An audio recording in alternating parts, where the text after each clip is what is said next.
Mr. John. I think we are up in the fight. How are you doing this fine morning?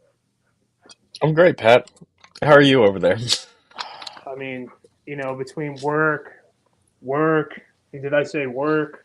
Um, it's been a constant grind about everything going on. We're obviously tracking.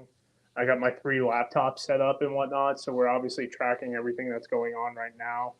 Um, obviously we have this first wave of signings coming out and whatnot, so I know everyone's pretty jazzed up. Before we actually dive into it, though, and there's only 7 people watching, and we usually get up to about that 30 range is our sweet spot. Just this quick rant, man, and we talked about it on the on I guess behind the scenes or whatever.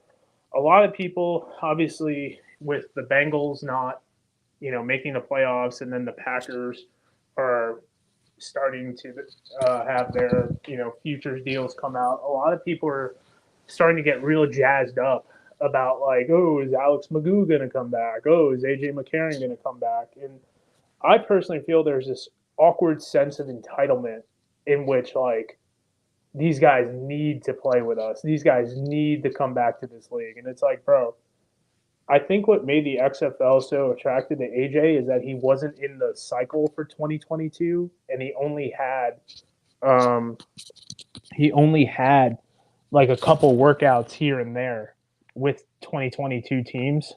So I just don't see it being the most pressing need for him, because not only did he come back to the NFL, he played in games.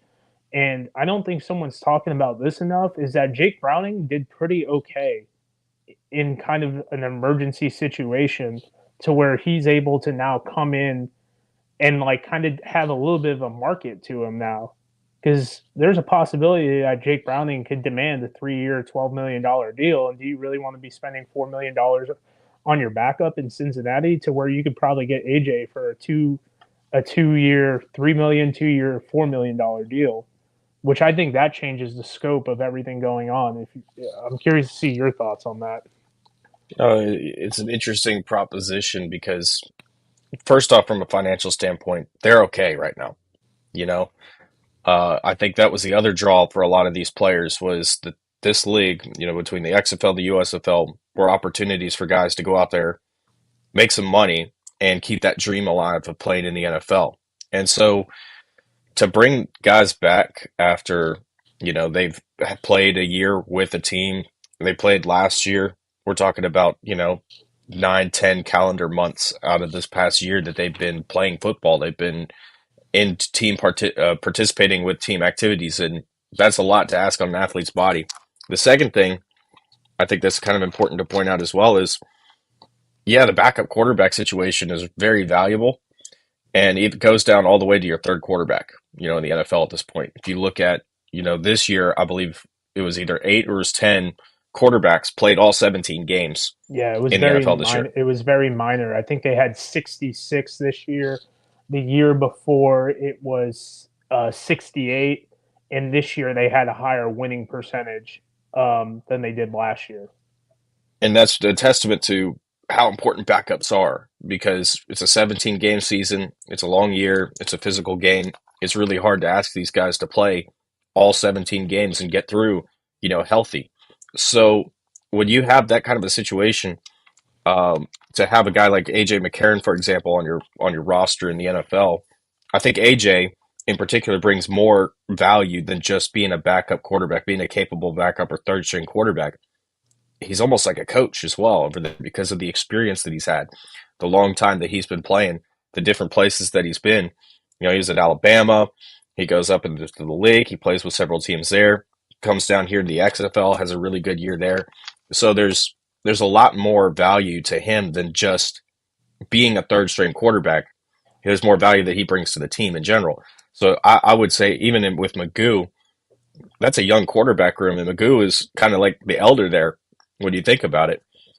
Between Jordan Love and Sean Clifford, that's a situation for him as well to kind of be that mentor, kind of, hey, everybody chill, everybody relax. When things start to kind of go bad, it's a sideline presence as well that is helpful to a team. So I don't think that first off those guys are on the cut line.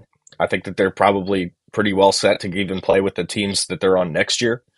But it's because of that additional value that they bring, even if it's not really from a financial standpoint, you know, it's they're fine.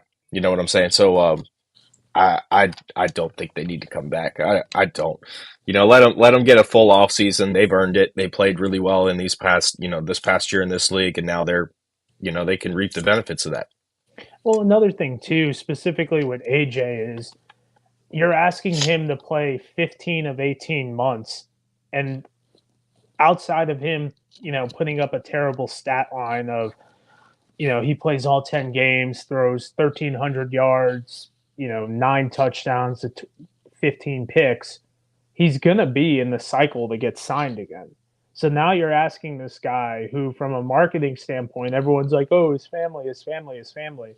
Now he's not going to see his family for like 21 out of 25 months. Like, my man. And it's the same thing with Magoo, because he was actually in July workouts. He was around the cycle. He was in training camp. He's running the scout teams. It's like that stuff adds up on you, man. Like, and from the financials, like AJ made almost 700 grand this cycle, and then Magoo made around 300 if you include his USFL paychecks and whatnot as well.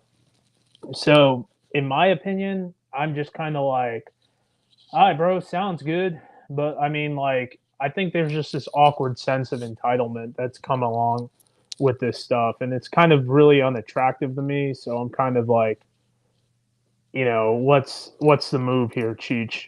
So, but we can lose our mind about this all day.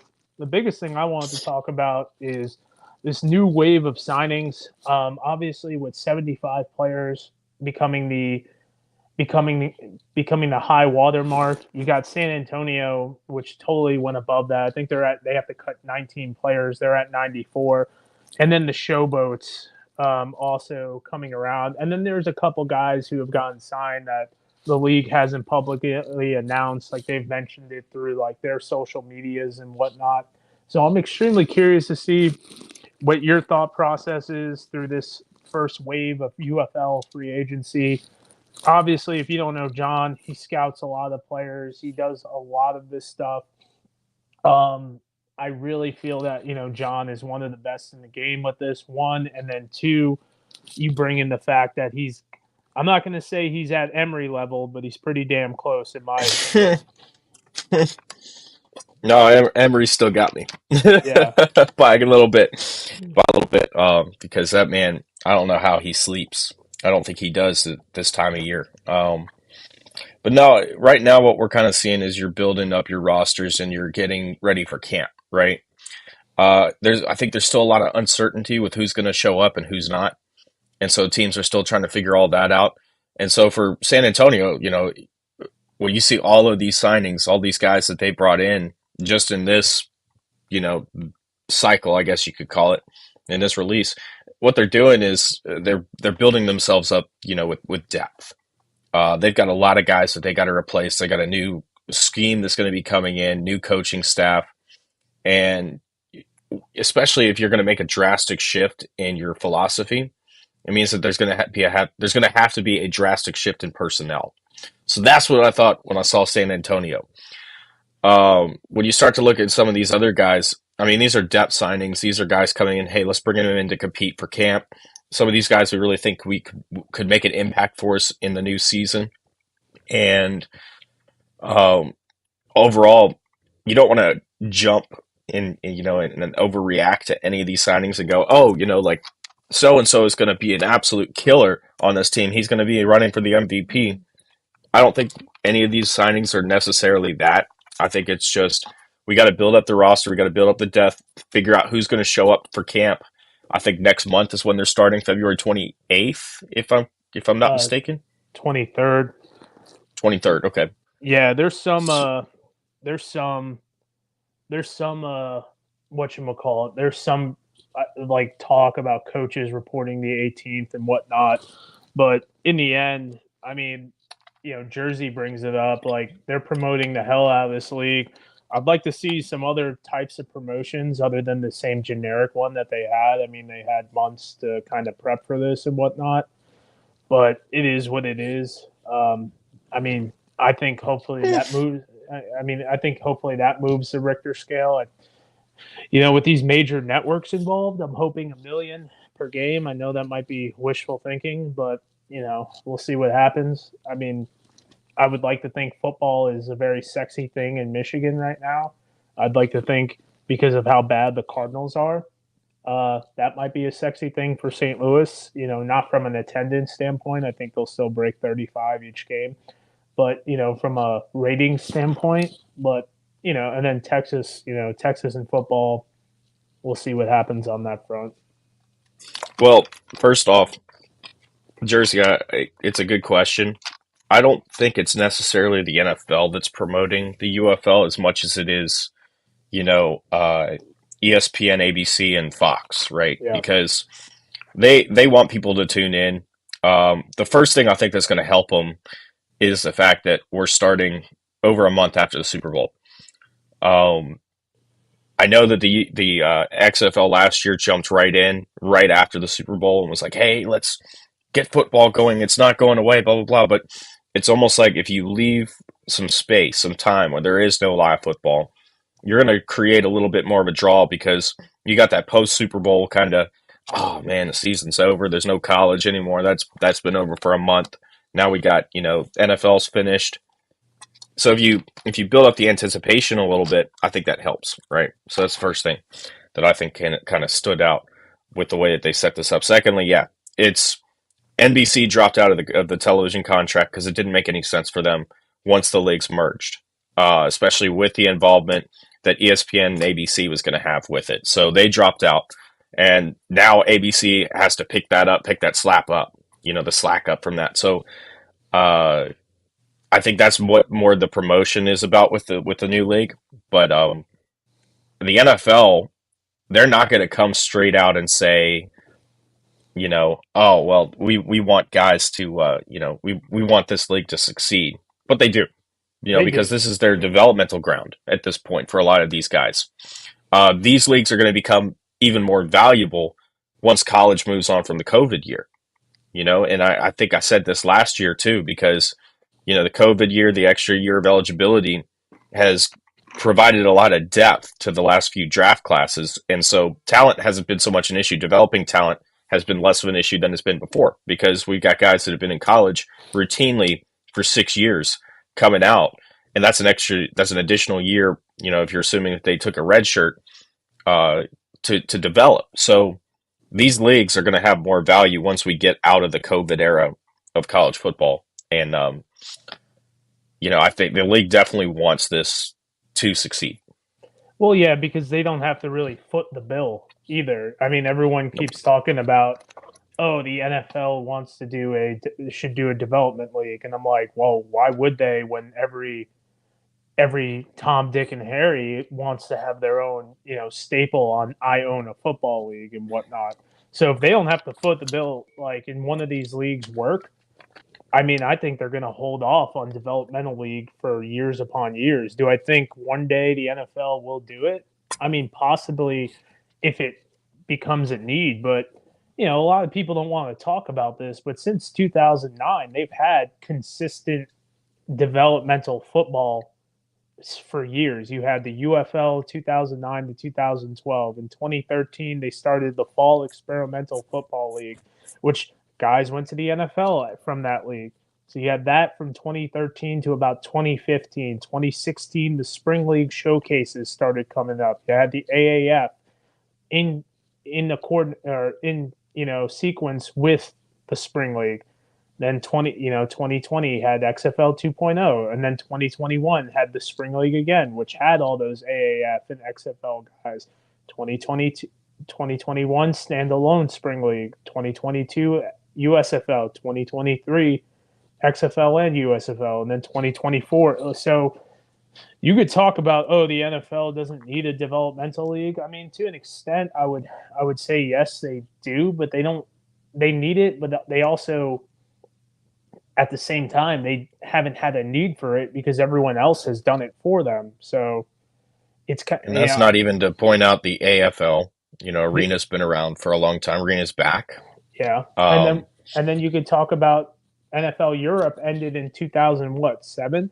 So you only had, if you really want to get edgy, from the mid 90s to the 2007 2008, they've really had only 1 year off of uh, like gridiron football essentially.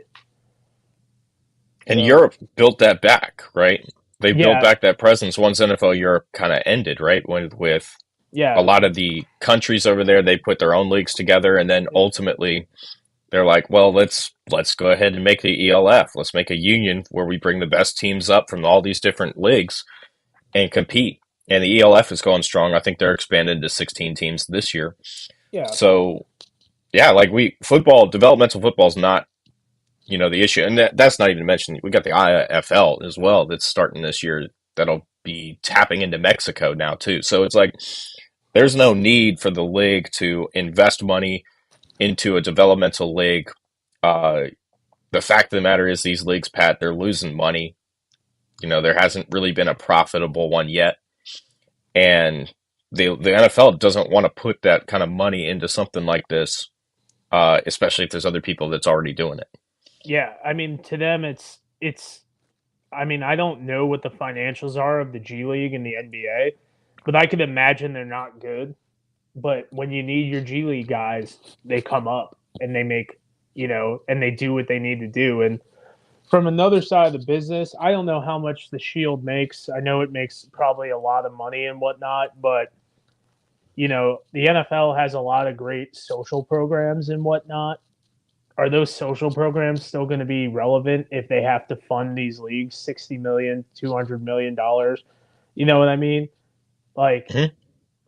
not to be edgy and crass and whatnot, but I mean that's kind of like, well, I have this social program that I'm investing in, or I have this developmental league that's going to make my product better. What's going to find the way to the wayside, in my opinion. Just wanted to get some comments. Mr. Downtown talking about the rosters being at 75. They have to be down to 75 when they start, I think, February 13th. So they can essentially go to 175. But then they have, once February 13th, I believe, that's when they got to cut down. And then Chris Mason brings up a good point. The NFL will always find a way to benefit themselves. I mean, 100%. I talked about this the other day, is the NFL has found, you know, and granted, kickers are so weird because they all train together, they all work out together and whatnot. But the NFL has found a way to, pipeline the specialists in general and interior defensive linemen.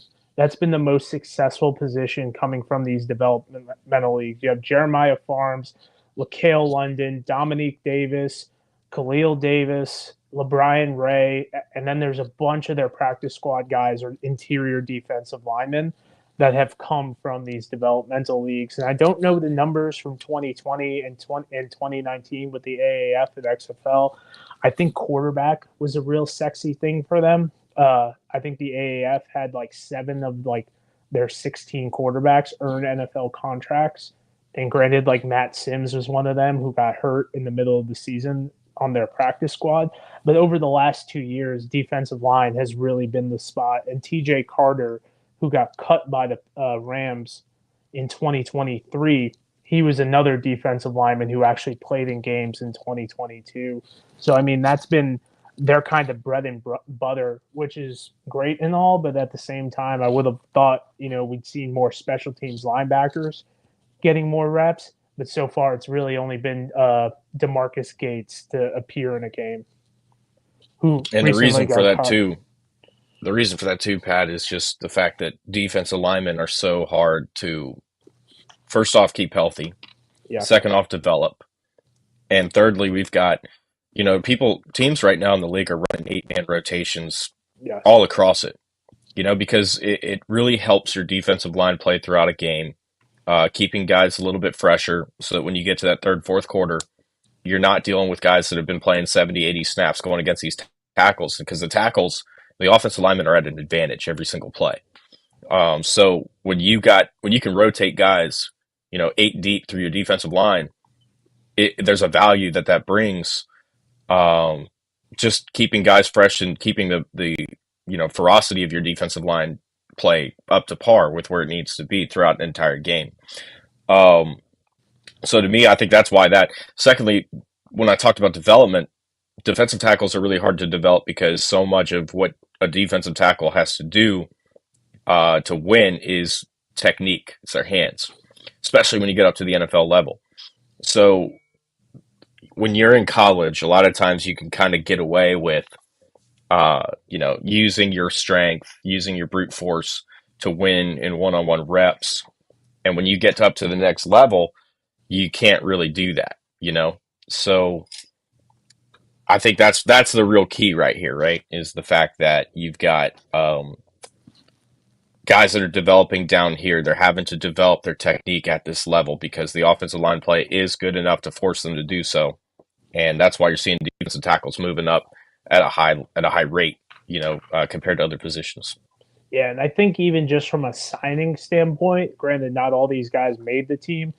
Defensive line was the biggest position group that we saw, prior to the season, and then it's been pretty sporadic. Like we've seen a lot of quarterbacks kind of like, hey, our guy got hurt. Drew Plitt was one of them. Reed Sinnett last year was Case Cookus getting an opportunity here and there and whatnot. But as a defensive line coach, you love to see it. And as someone who loves the game, it makes a lot of sense. So to me, it's not like we're speaking Chinese on this front. Like this makes a lot of sense. You know what I mean? And downtown brings up the G League statement and whatnot.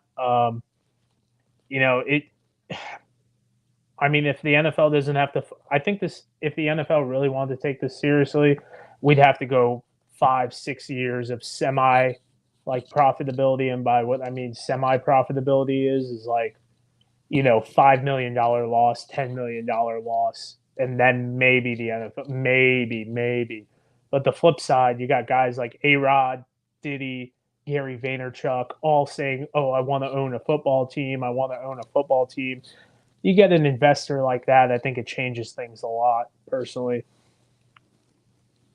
Yeah, yeah, and that's part of the business side to it, right? Where Yeah, if you don't have to foot the bill, don't do it. I mean, I think that's business 101. yeah. No, and I think they're 100% on point with that. Just to answer Chris's question before we go into the rosters, Ginda hasn't been offered a futures deal yet, so still kind of waiting on that. But once again, this is a guy who spent the last 2 years in the USFL and now has done training camp, has done workouts, and now you're like, hey, bro, can you come hang out for another like 4 months? And Ginda's a guy who's proven himself in these leagues. I think it's more likely that Ginda hurts his stock versus a guy like McCarron hurts his stock, because McCarron's already, sometimes less is more, like, do we really need to see AJ come back and throw nine TDs to 15 interceptions? I know stats aren't everything, but it is a it is a big deal in my opinion. So moving on to these rosters, we'll start with Arlington. I have the sheet pulled up. You know, first two, Austin Allen, who last I checked was a tight end. He was with the Giants. He was with the Giants for a little bit. Really got a lot of reps between because Daniel Bellinger, I think he's in that same draft class as Daniel Bellinger. So he got a lot of Hmm. reps. And I remember a lot of the pundits in New York were really excited about him. Ultimately, went through practice squad limbo for a little bit. And Isaiah Winstead from ECU. Interesting enough, that's where Holton Errors went. So maybe that's a homie discount over there. I'm not 100% sure. But what do you think of that first line of signings right there?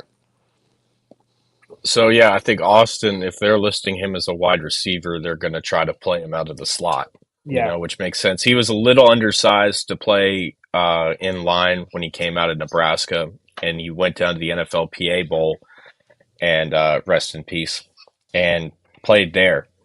And I think he had a pretty decent week overall. But the big thing I think with Austin was, you know, just lacking the size. He was 6'7", 235, 240. He was in that range. They're going to try to put him in the slot if he's going to play. And that's going right back to the whole look at what St. Louis did with Hakeem Butler last year and found success with was using his big size and frame, putting him in the slot, making him that big slot. That's kind of an adjustment that football in general is going to right now, where we used to see the Wes Welker type, the Julian Edelman working out of the slot, absolutely just tearing up defenses with their quickness, not necessarily being deep threats. Well, now if you got a big guy that you can put in there, you can match him up with pretty much anybody. Safeties, corners, doesn't matter. Even linebackers if they're not fast enough. And you can use them in a bunch of different ways there to win in those matchups. So that's what it looks like with Austin. And then Isaiah Winstead out of East Carolina is probably another depth signing there right there.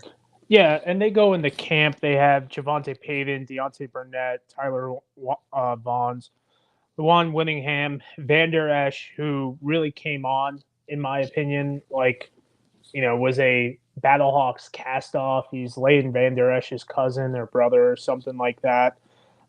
Small school guy, I'm pretty sure. I think he went to South Dakota or something like that. And then, Last Chance U, Calvin Jackson, Charles Hall, and Juwan Manigo, who played in the LFA, the Mexican League.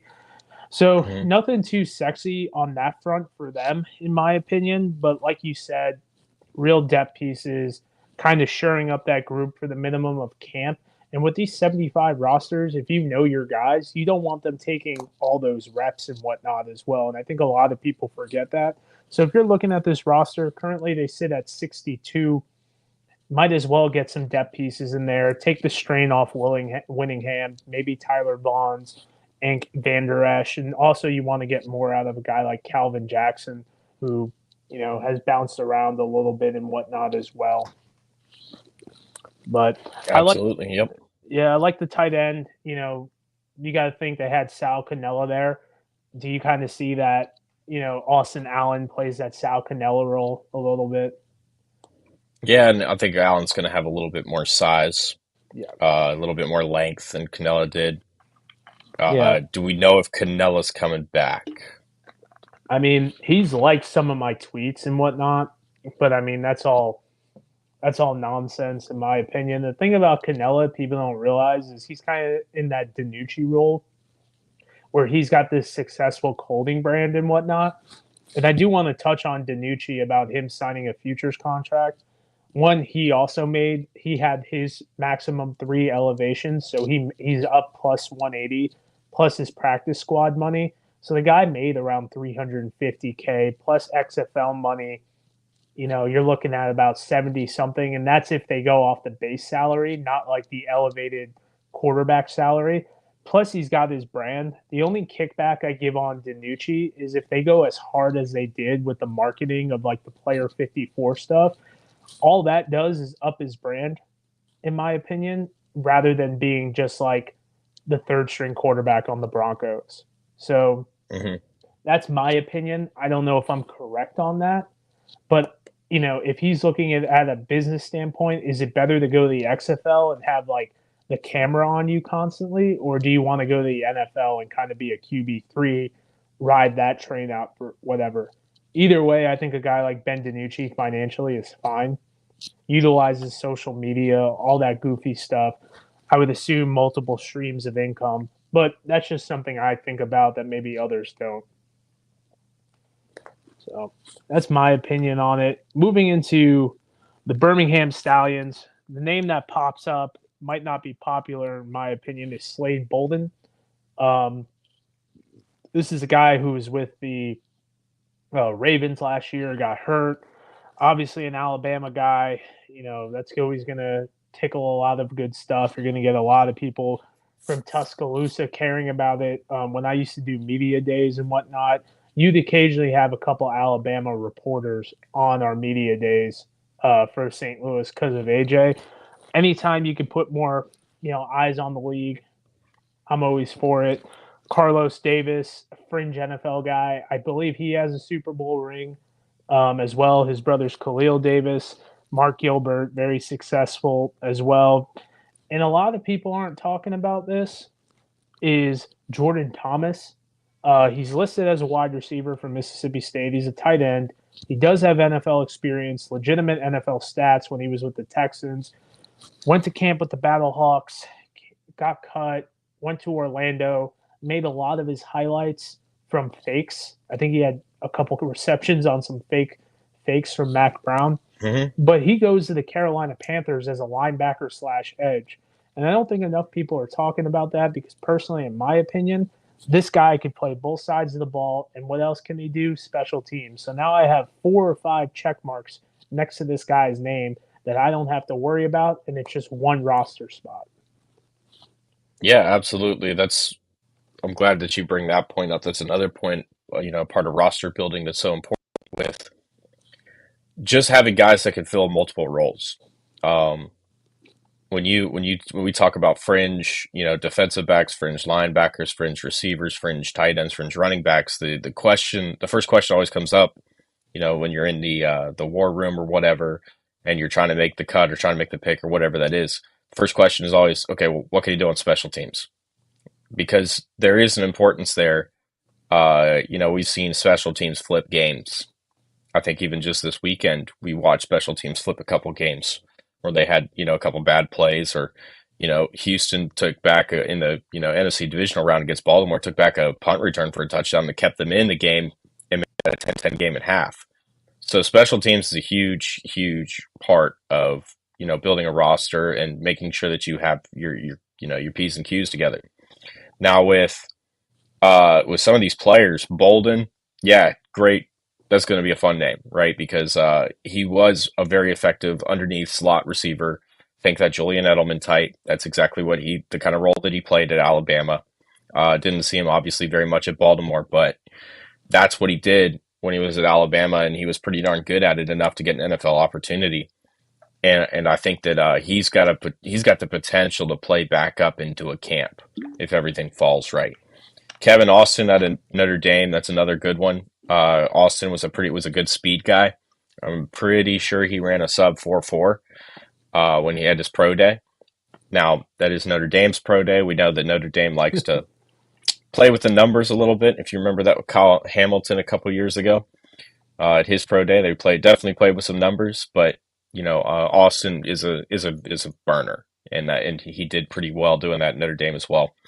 Another Deontay Brown is a really good addition for the interior of your offensive line. I think he's played 4 positions on the line.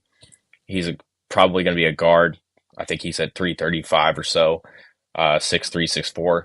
So that's a good one. Owen Carney, I'm really surprised to see him on this list. Carney was a guy at Illinois who, was pretty darn vicious as a defensive tackle. He's got a little bit of versatility. You can move him out to a 5 tech if you had to. He's that 3-4 defensive lineman, right? That you like as a defensive end on the 3-4 front. Carlos Davis, you mentioned him, and Mark Gilbert. Larry Roundtree, the third, good running back pickup for Birmingham. I think especially if, Marable had the injuries, I think one of the years that they played. And so bringing in more depth, bringing in a guy that can do a lot of the same type of things that Marable can. Roundtree is that kind of player. They're very similar in size and skill set. And then, Suckle is, I may be slaughtering his name. I'm sorry, Josh. At Sacred Heart. Sacred Heart is one of these programs that puts out a lot of, borderline talent every year, especially on the offensive side of the ball. And he was a guy that we looked at a couple of years ago, and fringe guy, and that's why he's here. But that's another offensive line. I think is another one of those positions that plays up decently well to the next level. Um, he definitely has an opportunity to as well. Yeah, and you go into their running back depth chart. You got Marable, like you said. Scarborough going to be air quote the guy there. Zaquandre Wright and Ricky Pearson. I mean, with the injuries and everything like that, because you have Marable who was hurt at one point, and you had Scarborough last year who was hurt. You have a guy like Larry Roundtree. Once again, we use that word fringe more often than not. Never a bad guy. Say, hey man, what are you doing? You want to come hang out for a little bit? I mean, Roundtree's a guy who could obviously benefit from this league. Bolden's a guy who can obviously benefit from this league. Mark Gilbert, I hate to say it like this. Maybe this guy, his time is a little bit, this could be a make or break from him. To see like, hey, if you don't get another shot in the NFL training camp, start budgeting that 70 grand you're going to make in 10 weeks from football, which is pretty solid salary for 10 weeks of work. I think that's something that really we might see a new. I feel like this bubble might pop with, maybe not AJ McCarron type of guy, but like a Mark Gilbert, a Frank Ginda, who these guys have been in the pro football cycle for a little bit to where it's like, hey man, this isn't gonna work. I'm either gonna go to Canada and learn French and like really invest in that, or I'm just going to play the spring league for the next 20 years of my life, or as long as I could go. In theory, I believe you could actually play 20 years in the spring league if you're obviously doing half decent because it is less strain on your body. So, Mhm. if you go by the average of like games and whatnot, I think we're going to see a lot of coming to Jesus moments. And I think, with the 16 to 8 teams, I think we've seen that from some guys who are like, yeah, man, this isn't for me anymore. And I've talked to players who are like, yeah, I got 2 more years in this bad boy and then I'm done. Like I'm moving on. And Gilbert too had some injuries as Yeah. well, both at Duke and since he's left Duke. So how much I think that's kind of a question mark with him, and that's probably another reason why he's here. And you think about guys that had those question marks to go play in these leagues. Sometimes it works out for them. They stay healthy, they go get another opportunity, and sometimes it doesn't. Carson Strong, perfect example of that last year in the XFL or the USFL, excuse me, with Michigan. He just had all the knee concerns for a long time and hurt the knee, during a game. So as talented as he was, he's probably not ever going to play again. Yeah. I mean, Carson is also, he is practicing right now, or practicing, he's coaching right now. I mean, and you could see it, dude, watching it. It's like even in warmups where they're all, doing the three quarterback line, getting ready to throw. There was and I think I sent you a tweet or something, and I was like, dude, look at the angle in his knee. Like they're all bending it at a 60-degree angle, and he's at like a 40-degree. Like I remember looking at it, and I sent it to one of the Michigan Panther guys who like really who follows the team, and they were like, "Oh, Carson, Carson, Carson." And I go, "Bro is not ready. Like, bro is not okay, dude." And like, there were some things I heard from a couple guys who left the XF or the USFL that went to the XFL that played with him when he was with the Eagles in camp, and they gave him $320,000, and they didn't just keep him there with that paycheck. That tells me something a little bit as well. So, I mean, I think the Yep. guy is probably a good guy. It's a shame to see kind of where his career went, but in the end, I mean, we could talk about Carson Strong way more than probably anyone cares about. Moving down to the Roughnecks, you talked about Derek Deese from San Jose State. They bring up Javon Hicks, Ryan Nall. The one that pops out to me is Ryan Nall.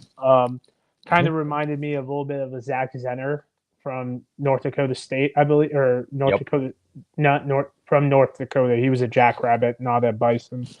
Um, had some cups of tea with the Bears as far as actually like getting on the field. He's got NFL stats. Went to Oregon State. I always looked at him as a way more athletic version of Zach Line because Zach Line was a running back at one point before he transitioned to fullback. Hmm. Curious to see what his deal is. Just because he's white doesn't mean he's a fullback and whatnot. But we'll kind of see what's going on. A loaded running back room down in Houston. They bring in another tight end after drafting like two tight ends and then having Clint Sig and Rodell Rahim on that roster as well. And then they add some DB depth additionally. And Deese is interesting because he was another one of these guys I liked a couple of years ago coming out of San Jose State, where you know he may have been just a tad bit early. with the skill set going into the NFL, people are starting to figure out how to use, 6'3", 240-pound tight ends now, not in line. So, that's kind of where Deese is. He's a pretty darn good receiver and was productive when he was at San Jose State. Definitely stuck around in practice squads the last couple of years, but good to see him get an opportunity. I think that he's another guy that's going to be really interesting to see what his production looks like and how he plays in this league. And yeah, you mentioned, Nall is fun. Hicks is interesting with the versatility he offers to a back end, right? He's Yeah. more of a rover type, I think, where you play him down in the box, you can put him deep, you rotate your coverages, and that kind of fits where Houston wants to go defensively right now. Could Deese be more of a burner, like stretch the field through the slot, through the middle of the field, like finding the Mm, soft spots in the zone? Because to me, Isaiah, you have Isaiah Henney as their guy. You follow that up with um, Justin Hall, Theo Redding, Cyril Grayson, Kike Chisholm, Anthony Ratliff Williams. Between Hall, Redding, and Williams, those are kind of my burners. And then everyone else is your cute little like shifty slot guy. I mean, at tight end, they really don't have anyone that's burning the field, in my opinion. he wasn't a burner, if I remember correctly. I think he was like a 4-7 guy. Yeah, Um, he's just a ball player, and I think yeah, his dad played in the league for a long time too. Um, no, I don't. I think that you're going to have to put him in the slot. You're going to limit him to the short intermediate areas. But I think what you're going to probably see out of Houston this year is a lot of air raid type concepts where a lot of things stay short. Just put a lot of players out there and find the space. Get your quarterback to find the space. I think that's really what they're going to try to do. yeah. I mean, it's just to me like no one at that tight end position is really stretching the field. I mean, you got Woody Braden, Brendan Bowman, two kind of hulking guys. Ryan Izzo, really not sure about him. Sig is going to play your H back, your fullback, and whatnot. But now you got Ryan Nall, but he really didn't play fullback even with the NFL and whatnot. So it just seems like a crowded tight end room, a crowded running back room. And I don't know what Nall's been doing in the offseason, but until you put on pads and you go in motion and then come, do a GH counter or something like that, it's cool to be a fullback until you actually got to do fullback stuff. Like, I know Clint really well, big fan of Clint. First game, they asked him to pull and block Breland Speaks. So figure that one out. You know what I mean? It's not the sexiest thing to do. And he did it, and he did it, and they pushed on, and they scored a touchdown with T.J. Pledger. But I mean, it's just to me, That's man. Like, my what was co-host on the Sick Pod, Justin Gamble, always likes to say this. Nobody grows up going, "Oh, I want to play fullback." yeah, yeah. I mean, they're either too small to be a tight end, too slow to be a running back or a linebacker, or maybe not the lateral quickness to be a linebacker. Kind of just one of those things where you're just like, hey man, you're gonna do this real quick. So that's how I view it, personally. But moving through the roster, continuing the push down, Michigan Panthers, they pick up Trey Quinn. Might be a swan song for him, in my opinion. Coming to Jesus, been in the league since 2018, put up good numbers last year. I think was very consistent, especially working in the slot and the outside. Really, I always felt that Michigan was at its best when they really attacked the seams with not only Quinn but also their tight ends as well, Hikatini and Hmm. Ball. Um, Gugi Amos, he was, I think that's a Division 3 school or Division 2 school. I'm not sure. St. Thomas out of Minnesota. There's so many. There's so many of these, St. Thomas's, NAIA programs, all that stuff. So we'll see what's going on with him. They bring in Jamal Perry. Quick to note, Gugi Amos was with the Viper or got drafted by the Vipers, but then spent time on the practice squad of the Packers instead. Yeah, Quinn is kind of the big one here, right? Yeah, Because he's the guy that we're familiar with. He's a guy who's played in the NFL. He was pretty darn productive when he went to Washington for a year or two as well in the NFL. So Trey probably going to start, right? I think we have that pretty much established. Perry is interesting. I don't know too much about Nick. I don't know much about him. I couldn't really speak about him, but Jamal Perry, kind of a safety. Again, bring him into the box, kind of hybrid, and that's kind of the thing that you see with safeties a lot in this league is, a lot of times they end up down here because they were really kind of more of a box player, and the NFL thought they were too small to do that or whatever. So I think that's where Perry is. He can provide some value to their defense. I think he's a good pickup. I like what Michigan's doing. And I think I said that when I went on with Reed, when we did the initial draft reaction. But, with Perry's going to be interesting in the sense that does he have the long speed to play on the back end? Yeah, and I think he kind of fits a little bit of that kind of Nakua role, who they really liked. Mm-hmm. They bring in Sholem Luani as well from the draft. So maybe they're trying to upgrade at that position. Luani, all USFL guy in 2022, a little bit long in the teeth as well. But, you could say that probably about a lot of these guys. You match up Devin Gray, Corey Coleman. Marcus Sims was a guy who really last year, when they actually put him out there, started looking pretty good. Was expanded in that playoff game. I think he had like a touchdown in the playoff game, plus his special teams prowess. So that's a guy that sticks around, in my opinion. But they go into that tight end room. I think they're pretty set there with Guga Amos, who's got wide receiver experience going into college. Picatinny, that's a guy who's got NFL experience and played really well last year. And then Gunnar Oaks was a guy that I thought would be an NFL practice squad priority in developmental. He's an H-back out of EMU.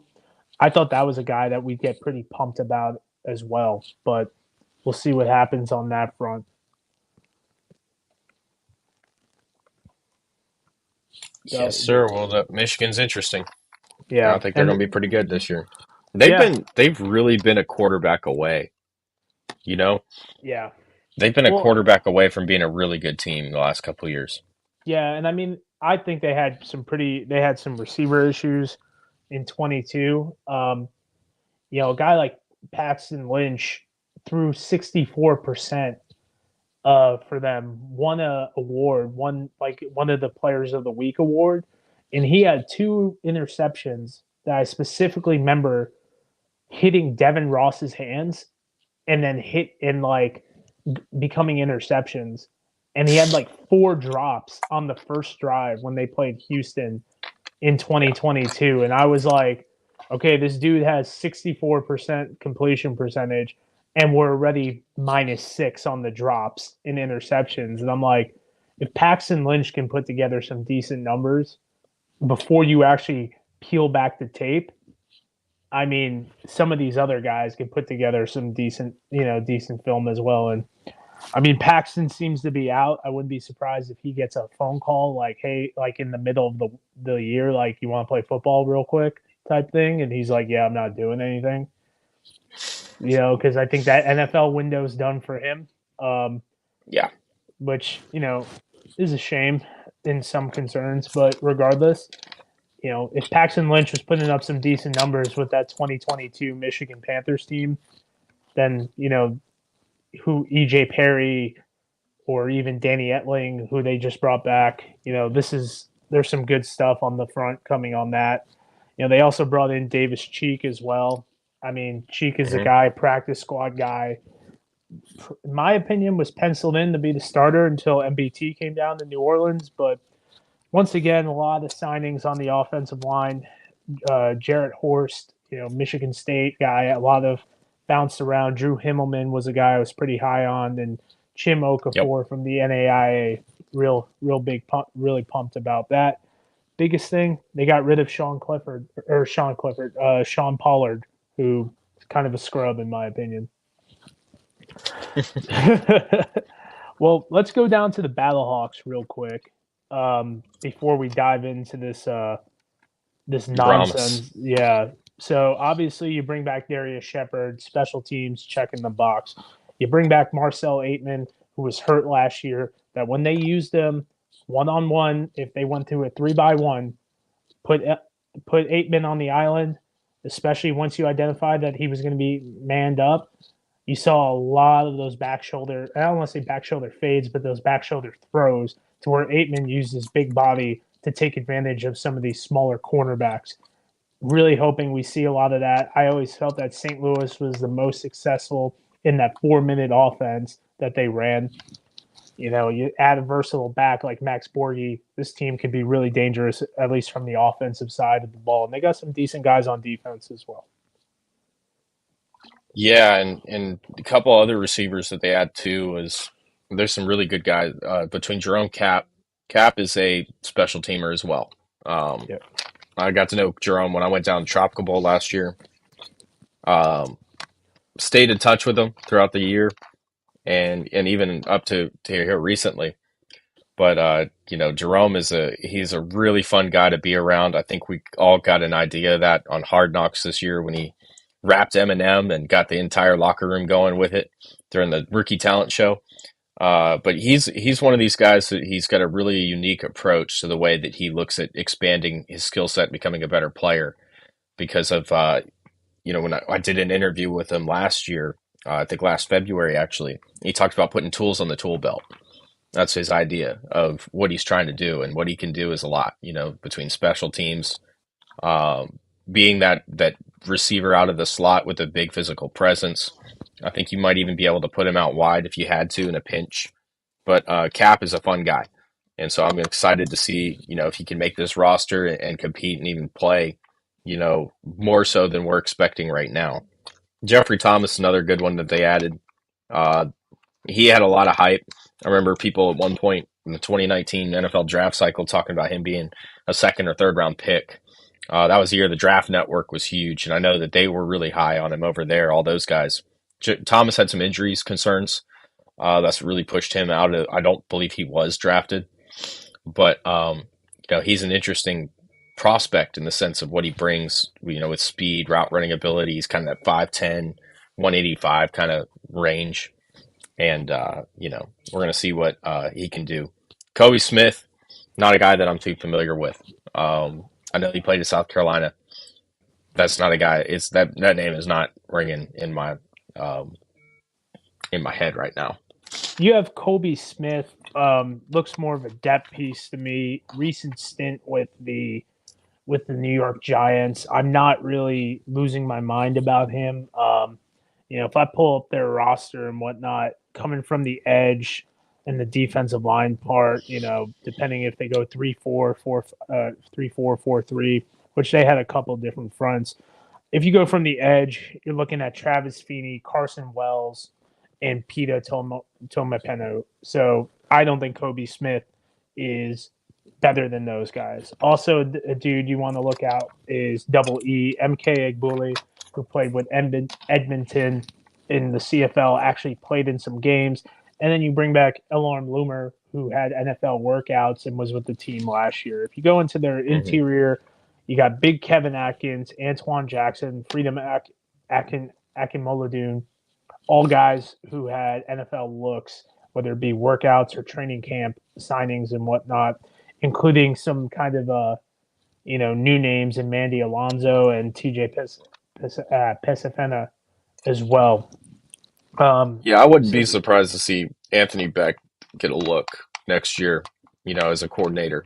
And the reason I say that is because players want to play for Anthony. Look at what Vegas did this year, hiring Antonio Pierce, right? yeah, Um, I don't think Pierce that's is a gonna guy that happen. I don't think that's gonna happen. Personally, I think Anthony I think Beck. there's a good chance that he I think gets a he'll look. get. Just Oh, he'll get looks. Yeah, 100%. he has to. Yeah, He's a leader. He's a leader guy, and yeah, so that's why you see when we talk about players that they have. Um, you know, oh, they all got looks at the NFL. Well, that's why, because Anthony attracts these types of people. He is a recruiter to the core, and he's really good at what he does, and players want to play for him. My reservation with Anthony Beck going to the NFL is this isn't a what's the word? Oh, he needs to be in St. Louis. No, I think you know me well enough that do what you got to do, homie. Um, my reservation is he is so involved at Iowa State right now with his son Hmm. that it's who's got it better than him. He does the media on the side. He's made millions of dollars in the NFL. I think if Anthony Beck wanted to coach in the NFL, he would have did it years ago, in my opinion, and could have got the opportunity after the time in the AAF. So for me, Hmm. I think right now for the next 3 years, I think that he is in such a good spot that he could do pretty much whatever he wants in this league. And, I've been very vocal about, I think for a lot of guys, it's less about the wins and losses of these guys keeping their jobs. I think it's always how are you as a leader of men and how could you Hmm. actually, so if you can go 2-8, but everyone likes you and you're playing hard and like, there's not a lot of, Twitter sound bites of you being a lack of a better term, a poop head. I think personally that that's something that people could get real excited about, and that you could deal with the wins and losses if these guys play hard and if these guys love you and everything like that. That's my opinion. Now, after Rocco goes to Rocco's done at Iowa State, maybe it's a different story. I'm not sure. I'm not AB. I don't know these things for a fact, but that's also my opinion on it as well.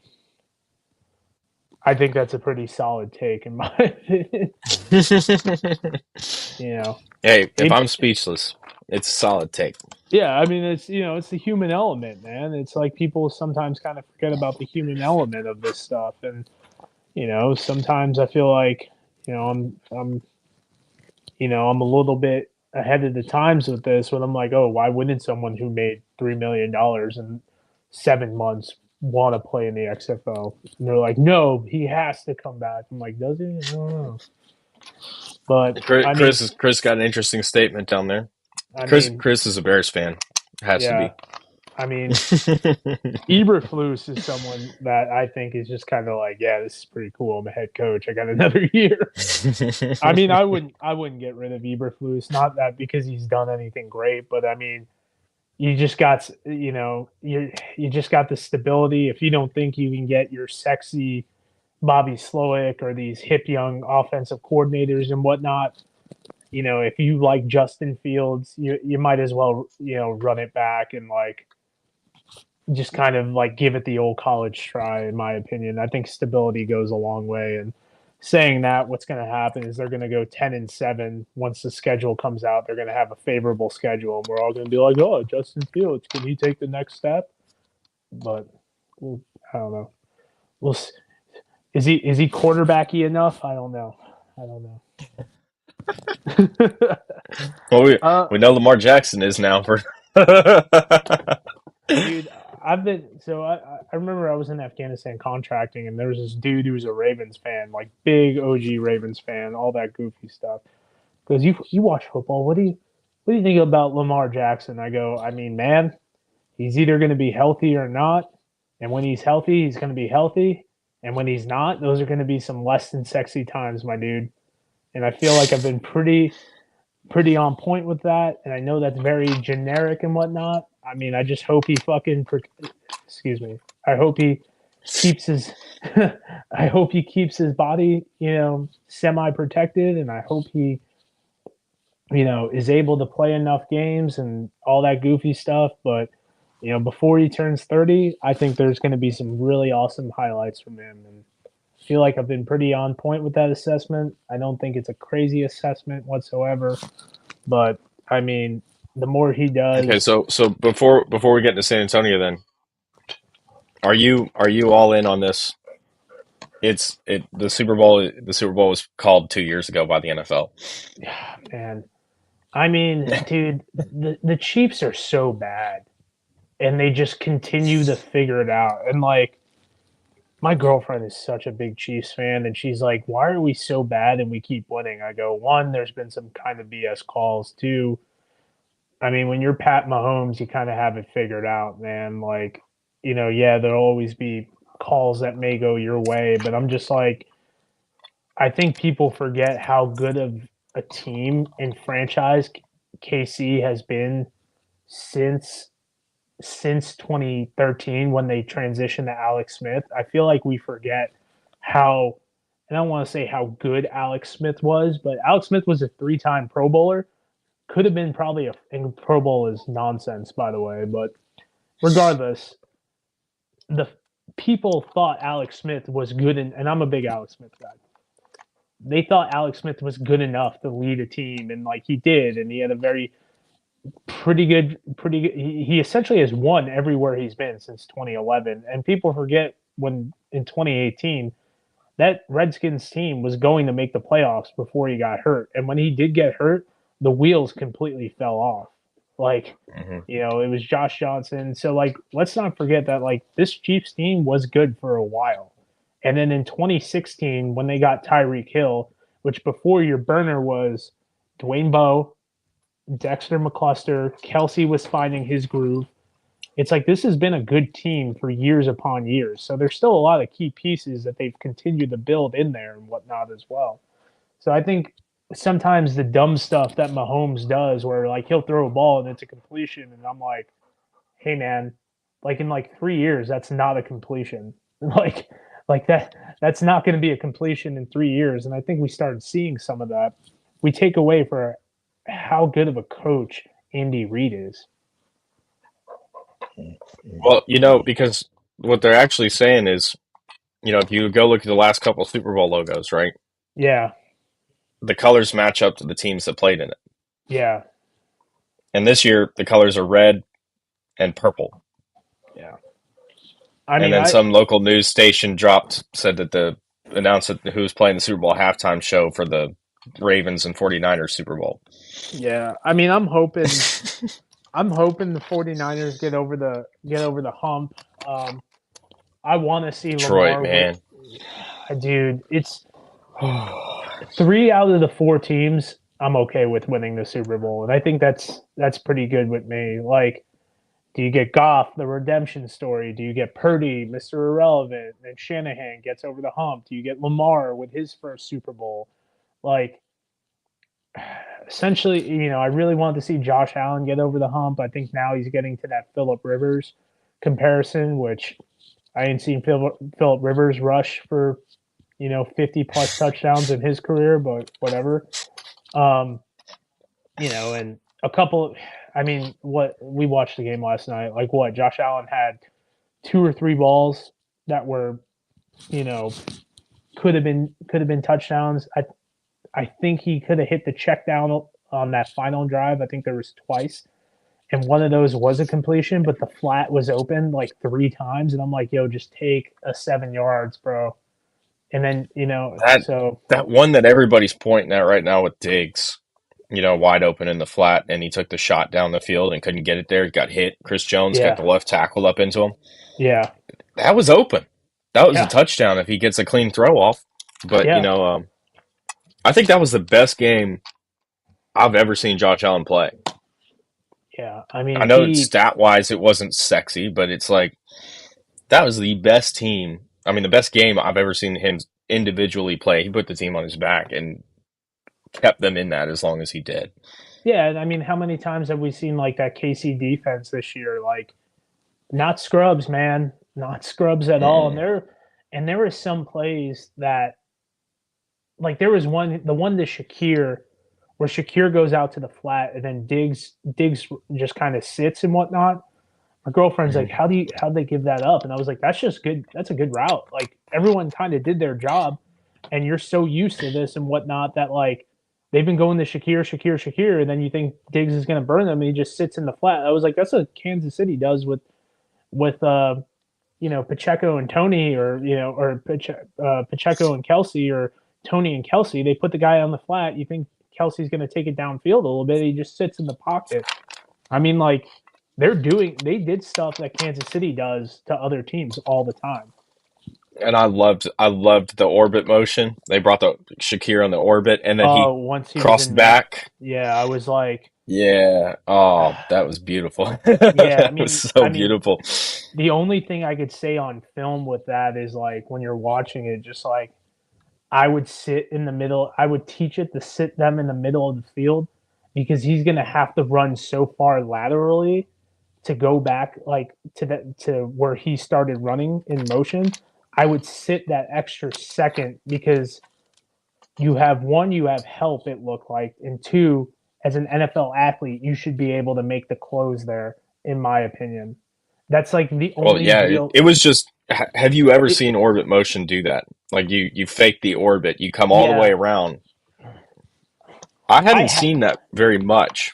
I've seen it in college. I've seen it, at some smaller schools. Like because I remember because Ashley asked me the same thing, and I was like, but I mean, they're not showing that on film every week. You know what I mean? So it's like when that shit happens, you're like, oh man, what the hell am I doing here? Yeah, no, it's because it's just a beautiful little route. They come back, Yeah, and then that was the whole thing. Because anytime you see that orbit, he's going back the way he came, yeah. right?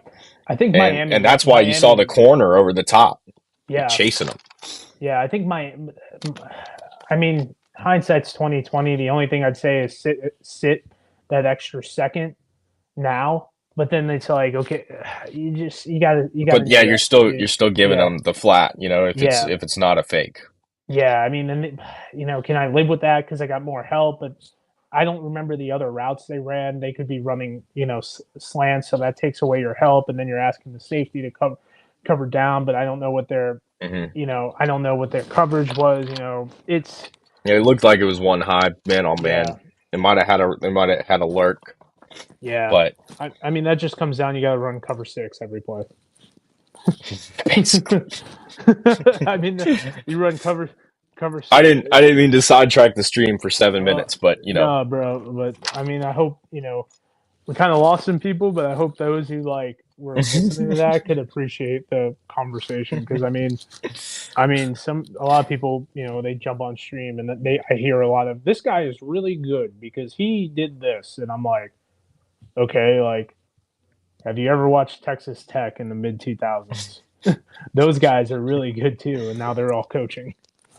Um, Going into this conglomerate of the San Antonio Brahmas, who's popping on you? Because the first thing is quarterback for me, in my opinion.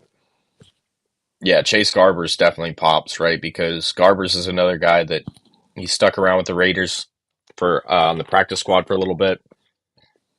NFLPA Bowl guy again, and I think he was an NFLPA Bowl MVP if I'm not mistaken a couple years ago. Had the best game out of anybody in that one. It's interesting because that was the big question mark with San Antonio last year was the quarterback, and Garbers looks like if I had to project him, I'd say yeah, probably top five starting spring league quarterback. Because he stuck around in the league as long as he did, and he's a young, fresh face, and played a lot of snaps at Cal when he was there. So that's a nice pickup. The running back John Lovett, Penn State, obviously saw him with Vegas last year. Was pretty darn good when he was at Penn State too. He was just kind of overshadowed by the fact that I think he had to share a backfield with Saquon Barkley most of his career. Yeah. So he was kind of second string, if that makes sense, and you don't want to take Barkley off the field when you don't have to. So Lise Mack's interesting. That's another tight end move into wide receiver. That I think that's the third one we pointed out on this list. But Well, Mack was a tight end, and he may be moving the wide receiver. To be fair, they could have just oh, jacked. right. But Yeah, yeah, but they're listing him as a wide receiver. It's the third one on this list. yeah, So that's good to see that he's on here. Marquez Stevenson, burner out of Houston, had a lot of draft hype. I think injuries kind of slowed him down. And then Jontre Kirkland, that's another burner, dude. Jontre ran a 4.37 at his pro day, and he shared a pro day with Jamar Chase, and I think it was Chase and Jefferson that year, the yeah. COVID year. Yeah. I think this quarterback situation. I feel like a guy like Garbers kind of got lost in the sauce with the new regime in Vegas. He Hmm. was originally with the team Gruden before, and with the new regime comes new, and they got rid of all their quarterbacks. Stidham was even gone, and he put together some decent Hmm. stats as well. So they kind of cleaned house there. Not really big into Jack Cohn. I think the Kurt Benkert thing is just kind of a mishap. Matthew McKay was a small school guy that good for him for finding his way onto a roster this far. But they're at 94 or not. Yeah, they're at 94. They need to get down to 75 and whatnot. So not really too jazzed up about what they got going on. I think it's going to come down to Dormandy and Garbers. Um, and Cone had an opportunity last year, man, and I don't think he made the most of it. Granted, I think their offensive tackle situation was so bad that they had a lot of cast-offs, from other XFL teams that kind of filled the mold towards the end. But in the end, the Kirkland signing is obviously the big one to me. You throw him in there with big TJ Vasher, who's a 6'6" red zone threat. Landon Akers as well. Big. So we'll see what happens on that front. Pouring the note, a couple people at The important thing to note though, there, Pat, is that they're adding speed. So yeah, usually when you see them go get two guys that run sub 4.40s, well, yeah, Marquez Stevenson might have been a 4.44 guy, but they got two guys that are burners at this level, right? Um, I think that tells you they feel like they need more speed, and they're going to yeah, bring speed in to compete. One of those guys is going to make the roster, I think, if not both of them. yeah. Anyone else that's really jazzing you up over here? I do like the Garrett Nelson, the linebacker. Yeah, Excuse me. Amendola, Jared Williams. yeah, Jared Williams as well, offensive lineman. I think he had some NFL looks recently. I remember seeing his name kind of pop. They added a couple more offensive linemen, man. I mean, it's it's they kind So of Greg Eland, yeah, very tall, long guy, very yeah, tall, long, a little bit lean. So this might be for him if he, assuming he plays, come down here, put on some weight, build up, get to 315, 320, come back. That's what that looks like to me. yeah, Filiaga, Chuck Filiaga out of Minnesota was a guy that people were really jazzed up about a couple years ago in the draft cycle. He was interior right guard.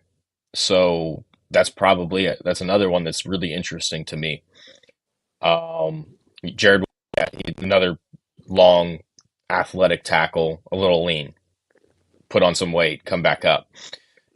The thing is, a lot of these guys that are on this list, not only have they gotten looks at the NFL or played in the NFL, they've they all kind of have this little flaw, right? Which with Garbers, I think with him, it was really more so just processing. Come down here, play, get some snaps, start to understand defenses a little bit better, come back. Nelson, maybe not fast enough, but a guy that fits that 3-4 outside linebacker, right? He can play kind of that weak, that Sam, that Will, whatever you want him to do in the outside in a 4-3 if he had to in a pinch. Zach McLeod, that's another guy that's kind of in that Nelson range where he might be more of a true, off ball linebacker. Um, there's a lot of guys on that list right there that are they jump at me because I watched them coming out. Even Scott Nelson at Wisconsin, there's another guy that was kind of a corner yeah, safety hybrid. So these are guys that they all have some sort of flaw that is keeping them from making a roster where if they come down here and figure it out, they can go play at the next level. So I can understand where you're coming from where you're like, well, I don't want to get all excited about these guys because they're at 94. They got to cut a lot of guys. Yeah, but these are more than depth signings, so there's a lot of them. But there's a lot of talent that's right here too. So the one thing too that we're going to have to figure out, Pat, that we don't know yet, that we're still figuring out as analysts, is where is the talent level at this league now? Because if you think the last couple of years we've been doing this, we've been watching 8 teams in the USFL and 8 teams in the XFL, and they set up their contracts intentionally so that some people waited for the XFL, other people went in the USFL, couldn't go to the XFL. So you had that whole dispute that we went through at the beginning of last year. We don't have that anymore. So what is the talent level at an 8 team, league looking like right now? That's what we still have to figure out, and that's what we're going to figure out, as we see these rosters come together. Yeah, and I think once you get rid of eight teams, obviously the talent level condenses a decent amount. I don't think anyone would really argue with me or you about that. Big thing, obviously there's a lot of guys who probably in the 8 team league, which we're seeing right now, weigh the options. We've seen a lot of guys go to Canada. I think we're up to like 20 or so. A lot of guys go to the AFL, the IFL, and whatnot. Something I talked about a little bit last year was when we got to like week 7 or week 8 and of the XFL season, you saw kind of the signings get a little bit less sexy. And I said that was to the advantage of the USFL because why would a dude want to sign with the XFL, maybe only get 2 games in and then be gone, while there's the USFL where he can have the potential to get 10 games of film or just 10 games of income, 10 games of just playing football if Mm-hmm. the NFL is kind of out there. So you did see a lot of guys get signed who I'm like, really, that guy? You're signing that dude? Like, who the hell is that guy type thing? And you also saw the USFL kind of take a lot of guys who got cut in camp. And then, Davion Davis comes to mind a lot. And there's like Ryan Willis, who was a backup quarterback for Memphis. Damian Daniels was another guy from the Gamblers, I think, or no, he was with the Battle Hawks to the Gamblers. So there's Mm-hmm. not going to be as much cannibalization. I personally feel right now. Wrapping it up, we've been at it about an hour and 15. I don't want to take too much of anything, but wrapping it up, it's kind of weird, man, because I feel like, hey, let's kind of stay the course with everything as far as like personnel and whatnot. But at the same time, there's a lot of potential out there to where it's like we don't know what the futures deals look like. We don't know how guys' bodies are. We don't know where guys mentally are. So I'm very curious to see on that front as well. That's a human element that you're bringing up, which is another good point. Yeah, and the talent level is definitely, it's not even just so much like when we talk about condensing, what that kind of means also is that the cutoff line is higher now, right? Yeah, So where is the cutoff line? We don't know yet. Once we start to see the rosters, I think once we see the 70 man, we're gonna have a decent idea. But we're really not going to know until they cut all the way down to where they're going to go. Because I don't know if they're going to 53 in this or not. Do you? they're going down to 50, but so they said that last year they'll go down to 50, but then they counted 51 with the third quarterback rule. So they haven't Oh, announced the okay. third quarterback rule. I'd like to believe that they stay at that 51 with the one being the third quarterback. That was something they changed midway through, and then the USFL also changed it there in 2022. I think midway through, the USFL changed it as well. All Um, right. but I mean, you're looking at 51, and then going off last year, they had 43 active, Okay. So and I that's think where we're going to five, really start to see. yeah, 5 on injured reserve was like their max before you had to start releasing guys. Hmm. So I mean, Interesting. yeah, it gets goofy, man. I'm, you know, it's more football. I'm excited for it. All the checks and the marks. There's guys that we both know in these leagues that I felt like needed an opportunity that we personally know. There's guys that this might be their high water mark, and they can check that box. And I'm big into the like Emory. I'm big into these small school guys because now this is a recruiting tool for these smaller schools that you could put up a nice little graphic and be like, "Hey, John Smith from West Dakota State University gets an opportunity." I'm excited about that. That to me is one of the sexier things about these leagues to where now I could be like, especially at my level, where now some eyeballs start getting onto the guys I play with and the guys at the Hmm. schools, I coach against. There's one I talk about all the time, Jackson Waring.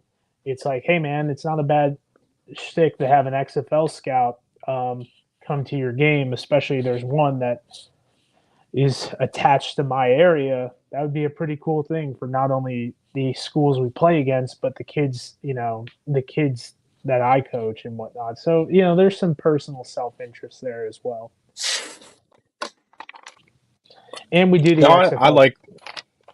I think that We the reason I follow these, is because we've got 50 some guys. I think the last year we had 80 guys between the two leagues get signed up it for the was NFL. actually it was actually over 100. And Oh, then, see, yeah, so we had 68 or 69 from the XFL. USFL had like mid 40s, and I think it was like 60 something, maybe kissing 70 between the last 2 years on practice squads on NFL rosters. And this doesn't count XFL 2020, which has like 15 guys who have now kind of found their footing in the actual league of like, okay, these guys can stick. You go with the Heineke's, you go with the Walkers, you go with the Storm Nordens, who's not that great by any means, but you know, you have guys who are sticking around now from the hmm 2020s. So you'll get the boost in the practice squad numbers, but another thing you talk about as well, um, is always the now with this COVID year kind of evening it out, we're going to have, maybe more of a need for this league because we're not going to have 25-year-old men going to the NFL anymore. You're going to have your traditional 22-year-olds and whatnot. I do think NIL hurts this a little bit. There ain't going to be any more Kenny Robinson stories coming out because, I mean, West Virginia, a lot of people forget that Kenny Robinson left to go to the XFL because his mom also was sick. If Kenny Robinson's a guy at West Virginia, I'm sure there's a donor there that say, "Hey, man, come back for another year. We'll take care of your mom's medical bills."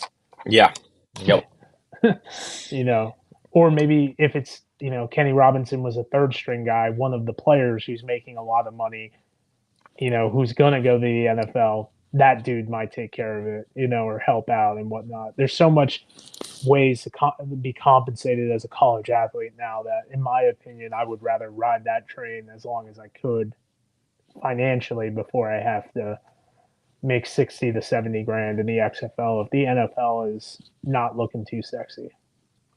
yeah, no, and that's and NIL. I think is going to help college athletes, but yeah, it potentially does have a damaging effect on the UFL. There's still going to be a need Yeah. for this, just because, like we were saying, that when you start losing that 6 year of eligibility and you don't have all these guys coming out that have been playing for 6 years, they got to go develop somewhere, and this is going to be the place to do it. So I'm excited for that. Yeah, I mean that's really it on my end. Mike brings up a good point to kind of cancel this on is we're pretty excited about Quinn Dormandy and the AJ Smith offense, but at the same time, especially with how great he was towards the end last year. But Chase Garbers is a guy that could also excel in that. He made Paxton look, not Paxton Lynch. He made you know Cole McDonald looked pretty decent at times, and Brandon Silvers kind of labored his way through injury and still put up respectable numbers. But we'll see what happens. But Yeah, it's going to be fun. It's going to be another fun year. I'm awesome, excited. yeah, let's do it. Love having you on, John. Thank you so much. Everyone, give him a follow at Draft Vogel. Kind of topped out at that high water mark at 24, 25. A little bit less than what I thought, but glad we can do this. If you guys are new, please drop a like, subscribe, all that goofy stuff. We're at 925. We're pretty close to the monetization hours, so makes this a lot easier. Got some guests coming on as well for the mainstream podcast with a couple NFL players, and then John makes his way up to St. Louis. We'll have him in the studio so we can talk all things outside of football and just life in general. So appreciate you, John. Sweet. Thank you so much. I mean, Yes, guys, sir. everyone, always a fun time. But till then, peace, guys.